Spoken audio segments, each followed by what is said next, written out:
गुरुजी, आजकल हम देखते हैं कि हर जगह हम लालच से ही व्यवहार कर रहे हैं।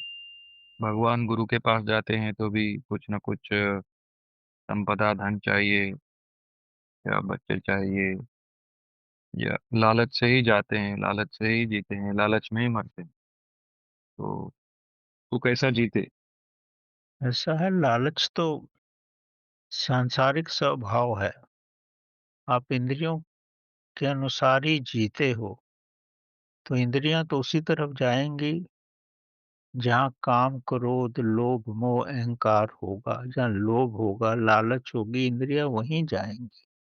तो आपका जीवन अगर संसार में है, तो आपकी अवस्था यही रहेगी। अगर आप संसार से संतुष्ट हो गए हो, जैसे महात्मा बुद्ध संतुष्ट हो गए थे कि मेरे को ये संसार जो है मेरे को एक प्रज्वलित अग्नि का रूप दिख रही है, तो उन्होंने इस संसार को छोड़ करके अपने आंतरिक जीवन में प्रवेश किया। वहां उन्होंने आत्मा का साक्षात्कार किया। जब आत्मा का साक्षात्कार किया, तो उनको कोई लालच तो रहने का सवाल ही पैदा नहीं होता था।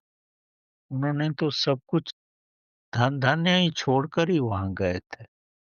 तो अगर आप लालच की अवस्था में हो, तो आप संसार में हो। तो सांसारिक रूप तो आपको आकर्षण करता ही रहेगा।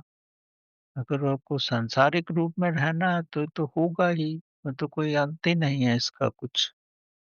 अगर आप आध्यात्मिक पद्धति पे जाना चाहते हो, तो ही आपको अपना रास्ता बदलना पड़ेगा।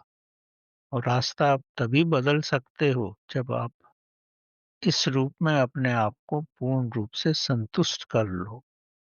अगर आप कच्चे फल की तरह अपना रास्ता बदलोगे, तो कच्चा फल तो पकेगा भी नहीं और वैसा ही सड़ जाएगा।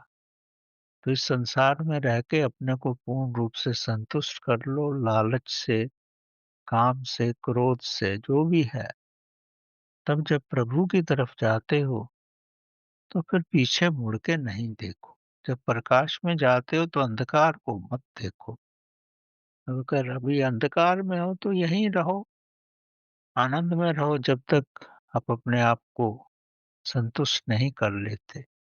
जब संतुष्ट कर लोगे, जब आप धन धान्य से पूर्ण रूप से संतुष्ट हो जाओगे, आपको और कुछ न खाने की इच्छा होगी, न जीने की इच्छा होगी, न रहने की इच्छा होगी।